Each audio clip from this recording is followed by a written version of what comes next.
Magandang araw po sa inyong lahat. Bali ito po ay makakatulong po sa inyo para humusay po agad kayo sa English. Okay? Na kahit pa po kayo baguhan pa lamang, makakapag-English na po agad kayo ng marami.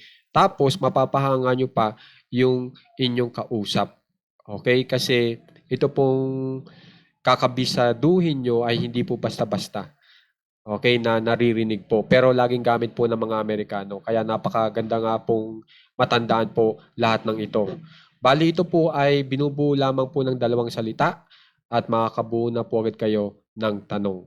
Bali ito po ay pinakokolekta ko. Napakarami ko na pong ginawa na videos na binubuo lang po ng dalawang salita, makakapagtanong na kayo. At isa na nga po ito. At iba namang salita ang aking ginamit. Kaya sana kolektahin nyo para humusay po agad kayo mag-English at ang magagamit nyo pa ay yung laging ginagamit ng mga Amerikano. Okay, umpisa na po agad natin. Iyan ba? Is that? Ito ba? Is this? Ganito ba? Like this? Ganyan ba? Like that? Hindi totoo? Not true? Okay ba? O kaya ayos ba? All good?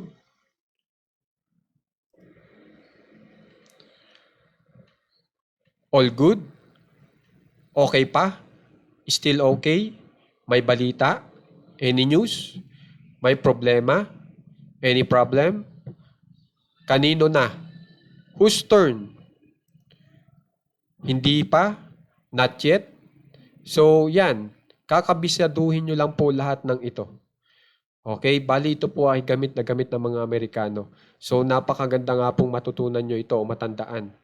Kasi, talagang pag narinig po ito ng inyong kausap na kapwa Pilipino, talagang mapapalingon sa inyo dahil sa hindi po kasi ito basta-basta nagagamit. Sa totoo lang. Pero gamit na gamit ng mga Amerikano. So, mapapahanga po talaga sa inyo kahit pa po kayo baguhan pa lamang.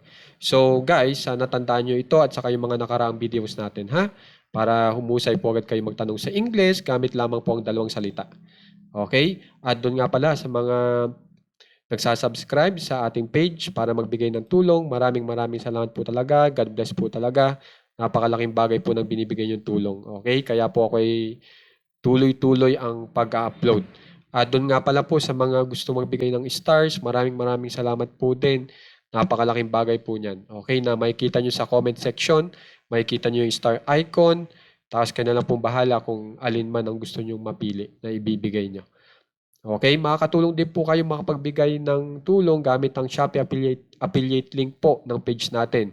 I-click nyo lang itong banner, mapapapunta po kayo sa Shopee. Kayo na pong bahala kung ang bibilhin nyo ay yung item na nasa page natin o yung item nyo. Pero, oras na kayo bumili, makakapagbigay po yan ng komisyon na maaaring magbigay ng piso o kaya 2 o hanggang 3. Okay? Kaya maraming salamat po sa tatangkilik ng ating Shopee affiliate link. At sana naman po, paramihin naman po natin ang ating mga kasamahan dito sa page natin gamit po ang like and share. So maraming salamat. Mag-aral ng maigi ha. Tandaan nyo ito para gumaling po agad kayo sa English. Maraming salamat po.